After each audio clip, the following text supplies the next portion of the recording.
یہاں ہے وہ نقطہ جس کو کہ آگے کے میں نے لکھا ہے اور میں چاہتا ہوں اس کو یہی بیان کر دوں. ایک قادیانی سے جب میں نے اس معاملے پر بحث کی ہے تو جو سورہ بقرہ میں آیا ہے فَبُہِتَ الَّذِي كَفَرَ، تو میری دلیل کے آگے وہ بالکل مبہوت ہو کر رہ گیا، دائیں بائیں بغلیں جھانکنے کے سوا کچھ نہ رہا. دیکھیے غلام احمد قادیانی نے اپنے فتنے کا آغاز کہاں سے کیا تھا یہ سمجھ لی. پہلے وہ ایک مناظر تھے، بہت اچھے مناظر. غلام احمد قادیانی تھا کہنا چاہیے، غلطی سے تھے کہ بیٹھ. آریہ سماجیوں سے مناظرے کیے، عیسائیوں سے مناظرے کیے، مناظروں میں فتح حاصل، مسلمانوں کی آنکھوں کا تارا بن گیا، محبوب ہو گیا. اس کے بعد اس نے ایک فتنہ چھوڑا، ایک شوشہ چھوڑا. نبوت اور وحی تو رحمت ہے، رحمت کیسے بند ہو سکتی ہے؟ وحی تو انسانوں کی ہدایت کے لیے ہے، انسان ختم نہیں ہوئے وحی کیسے ختم ہو جائے گی؟ دیکھیے بظاہر یہاں دلیل ہے، اٹ اپیئرز کنونسنگ، بات سمجھ میں آتی ہے. یہیں سے یہ حل مل جائے گا آپ کو. کیا وجہ ہے کہ بڑے بڑے اعلیٰ تعلیم یافتہ لوگ جو ہیں اس کا شکار بن گئے. دنیا میں ایک ہی مسلمان نام کا سائنسدان جو ہے وہ آیا ہے ٹاپ پر، وہ قادیانی. ایک ہی مسلمانوں کا نام رکھنے والا جو ہے وہ international court of justice Hague کا جو ہے جج بنا ہے، وہ کون؟ قادیانی. ڈاکٹرز قادیانی، انجینئرز قادیانی، بڑے بڑے. یہ کیوں؟ یہ بات ایسی تھی کہ جو بظاہر دل کو اپیل کر، کہ جب حضرت آدم سے کہا تھا اما یاتینکم منی ھدی فمن تبع ھدایا فلا خوف علیہم ولا هم یحزنون، انسانوں کی ہدایت کے لیے وحی کا راستہ کھولا گیا. ابھی انسان ختم نہیں ہوئے، وحی کا کیسے دروازہ بند ہو جائے گا؟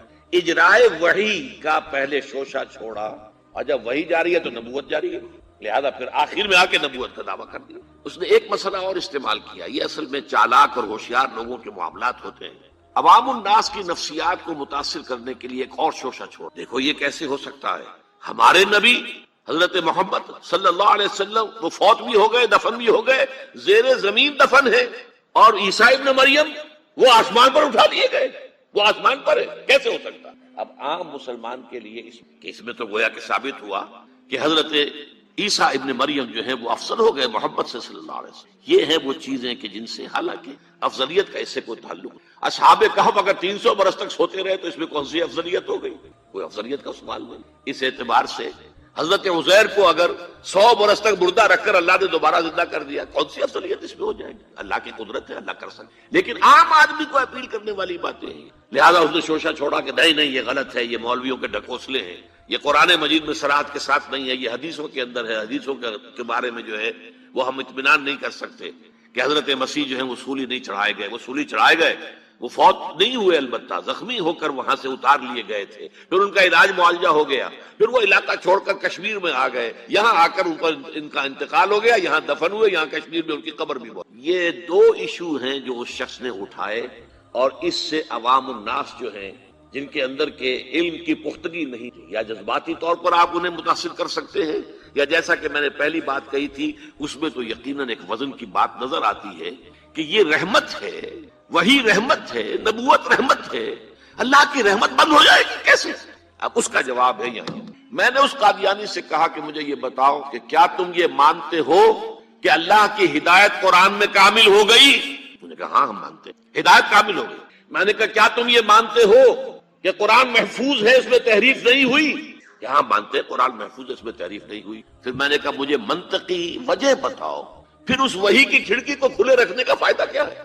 وہاں سے جو آنا تھا جو مکمل ہو گیا قرآن. ہاں قرآن میں اگر تحریف ہو جاتی، اس کی حفاظت کا ذمہ نہ لیا گیا ہوتا تو کسی نبی کی ضرورت تھی کہ جو آ کے اس کی تصحیح کرتا کہ یہ بات یوں نہیں، یوں یہ غلطی کر دی گئی ہے، ورنہ حقیقت یوں تھی. منطقی اعتبار سے ایک حاجت، ایک جواز پیدا ہوتا ہے اس وحی کے جاری رہنے کا اور نبوت کے جاری رہنے کا، بشرطے کہ ان دو باتوں میں سے کسی ایک کو مانو. یا تو یہ کہو کہ ہدایت قرآن میں مکمل نہیں ہوئی، اور یا کہو ہو تو گئی تھی لیکن قرآن جو ہے گم ہو گیا، قرآن کے اندر تحریف ہو گئی، وہ اصل قرآن نہیں. یہ دونوں باتیں نہیں مانتے تو مجھے بتاؤ عقلی اعتبار سے، منطقی اعتبار سے کہاں کوئی جواز پیدا ہوتا ہے اس کھڑکی کو کھلے رکھ دے. فَبُہِتَ الَّذِي كَفَرَ، جیسا کہ میں نے پہلے آپ کو بتایا بالکل مبہوت ہو گیا کہ واقعتاً آپ کی دلیل بہت مضبوط. تو یہ پہلی بات ہوئی. پہلا مظہر نبوت کی تکمیل کا کیا ہے کہ وہ ہدایت، فلسفیانہ ہدایت، ایمان کی ہدایت، فکری اور نظری ہدایت جو اللہ تعالیٰ نے انسانوں کو دینی تھی وہ قرآن میں مکمل ہو گئی. دوسرے دین حق دیا گیا، اور دین حق کی بھی تکمیل ہوئی ہے محمد الرسول اللہ پر صلی اللہ علیہ وسلم. اس کی آیت تو میں پہلے ہی آپ کو سنا چکا ہوں. الیوم اکملت لکم دینکم واتممت علیکم نعمتی ورضیت لکم الاسلام دینا. لیکن اس کے بھی پس منظر کو سمجھ لیجئے.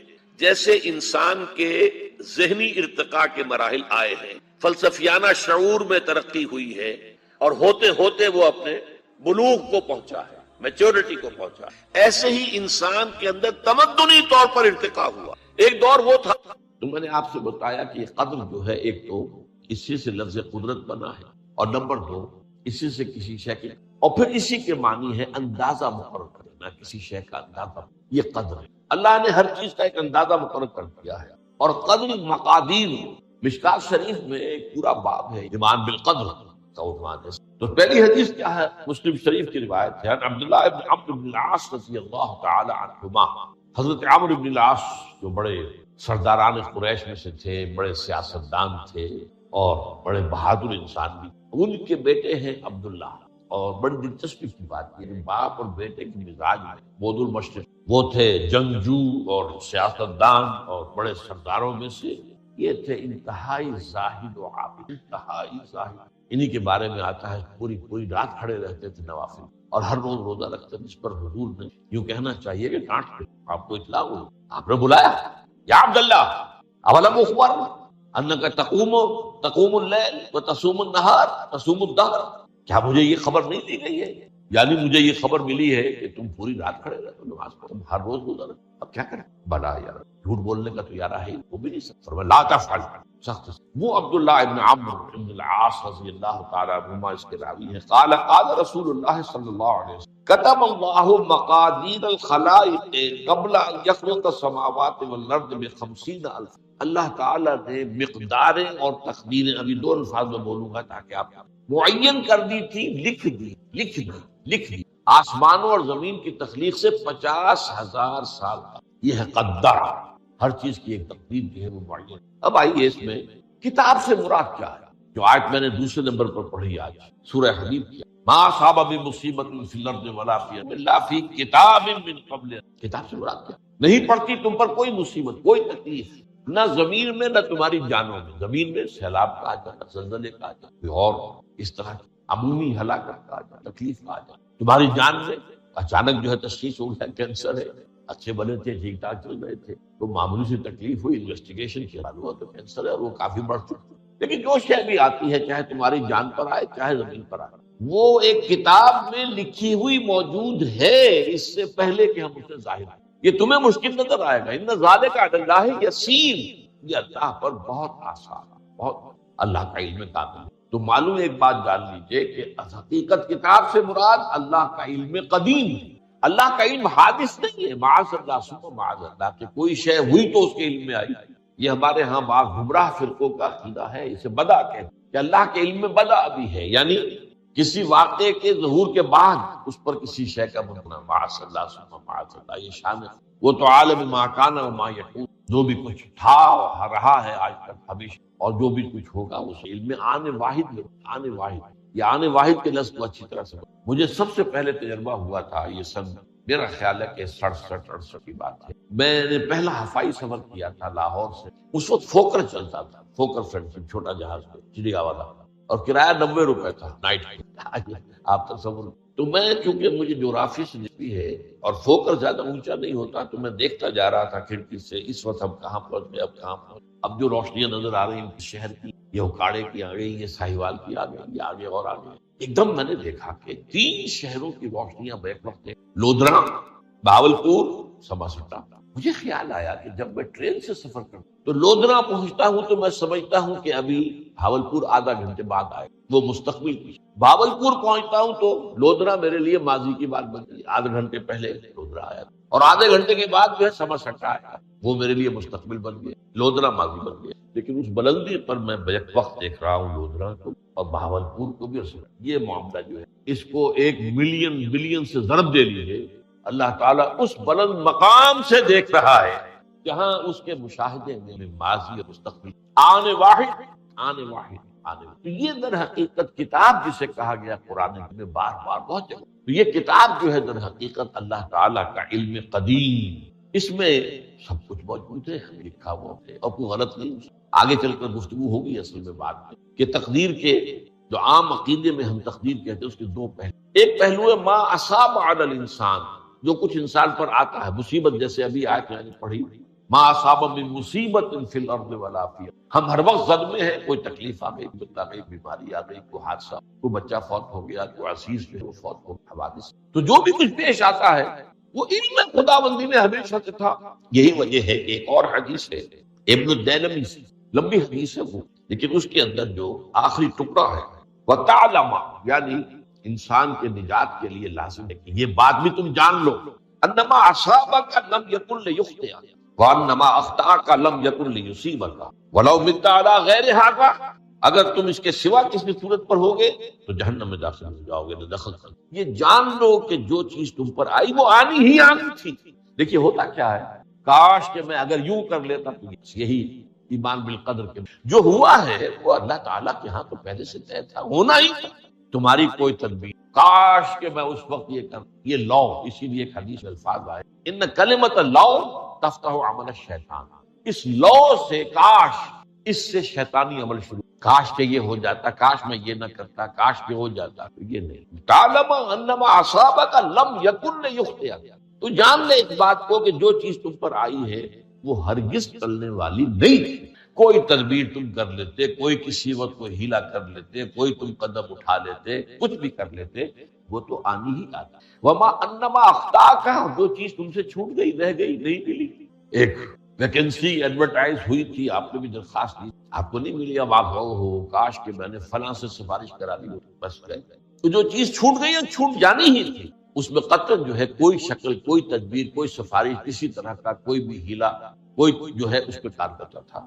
لم یکن لیصیبک ومت علی غیر، تو اس کے سوا کسی کیفیت پر تیری موت واقع ہوئی، اگر یہ یقین نہیں ہے، یہ ہے تقدیر کا وہ مفہوم کہ جس کا تعلق ہے علامہ اصاب الانسان، جو انسان کے اوپر وارد ہو رہا ہے، اس کے ذمہ کیا ہے، جو ہوا ہے وہ تو ہونا ہے، اس میں تو کسی شک و شبے کی تو اللہ تعالیٰ کا۔ البتہ در حقیقت ایک دوسرا پہلو ہے ما یفعل الانسان، وہ جو انسان کرتا ہے، یہاں آ کر یہ تقدیر کا مسئلہ بہت ہے، آیا میرے اندر کوئی اختیار بھی ہے کہ نہیں، do I have any free choice, یا ہر چیز پہلے سے طے ہے۔ تقدیر کا ایک عام مفہوم یہ ہے، اور اس مفہوم میں بعض روایات بھی ہیں جو تائید کرتی ہیں ہر چیز پہلے سے، اور یہ جو حدیث ہم نے ابھی پڑھی ہے یہ گویا کہ اس کی ایک مثال ہے کہ وہ جو لکھ دیا گیا تھا، فرشتے نے لکھ دیا تھا، رحم مادر میں لکھ دیا تھا، شقی اور سعید، یہ بدبخت ہے یا سعادت مند ہے، تو ایک شخص پوری عمر نیکی کے کام کرتا رہا کرتا رہا کرتا رہا کرتا رہا، آخری وقت میں آ کر کوئی ایسا حادثہ پیش آ گیا کہ وہ اہل جہنم کے سے کام شروع کر دی اور جہنمی ہو گیا، یا ایک شخص ساری عمر جو ہے جہنمیوں کے سے کام کرتا ہے، آخر وقت میں آ کر کوئی ایسی توفیق ملی، کچھ ایسا معاملہ ہو گیا، توبہ کر لی اور اس نے جو ہے اہل جنت میں سے اعمال شروع، تو یہ جو ہے علامہ اصابک کا علیحدہ بات ہے، اور علامہ یفعل الانسان، انسان کیا کرتا ہے، اس میں قدرت کی، اور یہ ہمارے ہاں فلسفے کا بڑا مشکل ہے، اس کا نام ہے جبر و قدر۔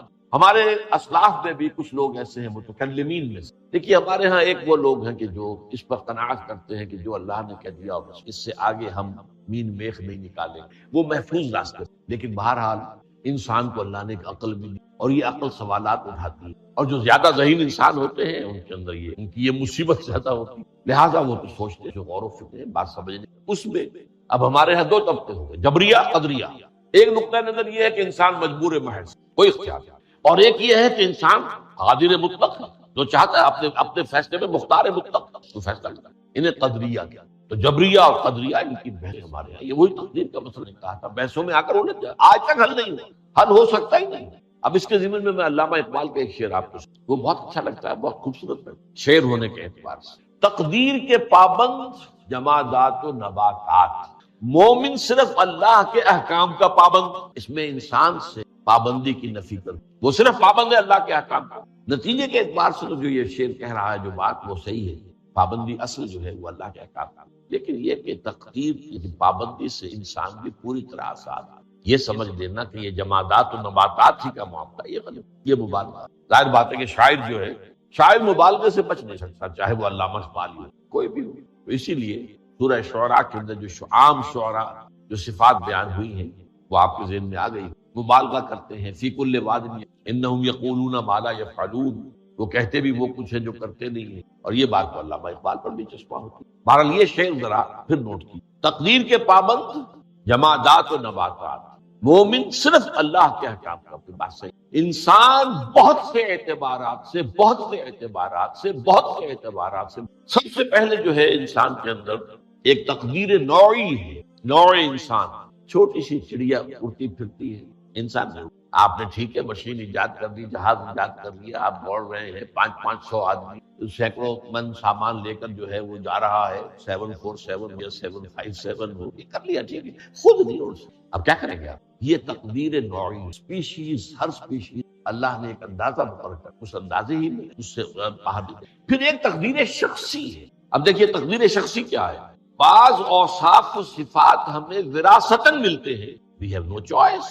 پہلے بھی یہ بات مانی جاتی تھی، آج جو ہے ذرا سائنٹیفک انداز میں ہم کہتے ہیں جینز میں چلا آ رہا ہے، وہ جینز کو کوئی بدل سکتا، جو جینز بھی آپ کو ملے اپنے والدین، وہ آپ کی شخصیت کا ظاہر بات ہے کہ فیصلہ کن طرز پر اس کو ڈال دے، جینز ہے، پابندی ہے۔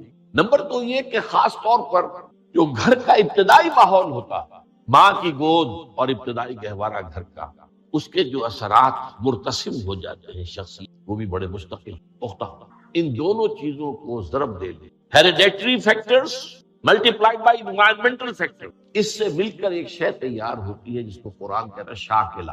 قل کل یعمل علی شاکلتہ فربکم اعلم بمن هو اہدی سبیلا، سورہ بنی اسرائیل۔ شاکلہ کسے کہتے ہیں؟ شکل دینے والی شے۔ آپ کو لوہا ڈھالنا ہے، کوئی خاص پرزہ بنانا ہے، اس کا پہلے سانچہ بنا، لوہے کو پگھلا کے اس میں ڈالیں گے تو جیسا سانچہ ہوگا ویسا ہی لوہا جو ہے وہ شکل اختیار کرے، اسے شاکلہ۔ یہ شاکلہ جو ہے ہر انسان کا، اس سے باہر انسان نہیں جاتا، اس کے اندر سٹرگل ہوگی، اس کے اندر اس کی جد و جہد ہوگی، لیکن اس کا یہ مطلب نہیں ہے کہ اس کا کوئی فری چوائس ہے۔ فری چوائس ہے، لیکن وہ فری چوائس اتنی حدود کے اندر کام کرے، اس سے باہر۔ اس بات کو مختلف احادیث میں ایک حدیث بڑی اہم ہے، بڑی ہے، الناس کالمعادن، انسانوں کی مثال بھی معدنیات کی سی ہے۔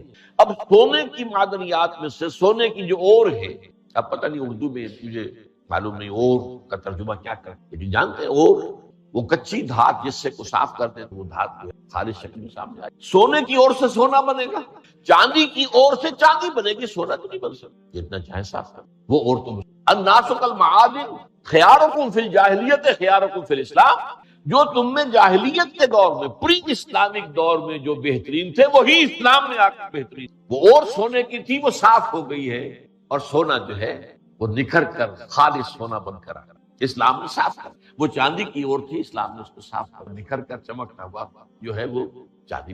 لیکن یہ کہ اذا فقہوا، البتہ پھر ایک اضافہ کیا، جبکہ ان کے اندر دین کا فہم داخل، تو یہ کہ جو بہترین پہلے تھے وہی بہترین، اسلام لانے سے پہلے بھی بہترین ابو بکر تھے، اسلام لانے کے بعد بھی بہترین ابو بکر، حضور پر وحی سے پہلے بھی بہترین خاتون خدیجۃ الکبریٰ تھی، ایمان لانے کے لیے خاتون۔ اور دوسری حدیث سنیے، عن ابی الدرداء رضی اللہ تعالی عنہ قال بینما نحن عند رسول اللہ صلی اللہ علیہ وسلم، اسی حال میں کہ ہم ایک روز ہم حضور کے پاس تھے، نتذاکرون ما یکون، اور ہم ذرا سوچ رہے تھے کیا کیا کچھ پیش آنے والا ہے دنیا میں۔